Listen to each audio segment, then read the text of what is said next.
Quand vous avez un doute, vous vous mettez à la place du client. Cela s'appelle une formation express. Regardez les côtés. Ces stagiaires ont environ une semaine pour apprendre les rudiments du métier. Comme ça, doucement. Ça permet d'éviter qu'ils apprennent ceci dans l'entreprise.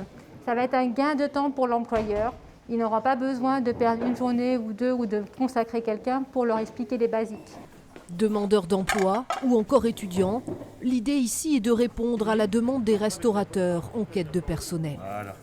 Aujourd'hui, on se rapproche de Pôle emploi pour justement prendre des gens qui ne sont pas forcément dans notre métier, mais pour les réinsérer dans nos métiers. Et c'est pour ça que nous faisons ces formations rapides de 70 heures, mais qui peuvent permettre d'amener des gens dans notre profession.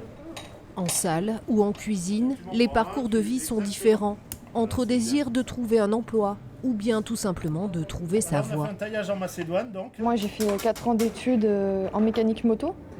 Donc en fait, si je suis ici, c'est pour vraiment découvrir le métier, voir s'il y a de bonne ambiance, si cela me plaît. Mais pour l'instant, cette formation me plaît beaucoup et je risquerais de faire un apprentissage plus tard. Je reprends la restauration dans la finalité parce que j'en ai déjà fait.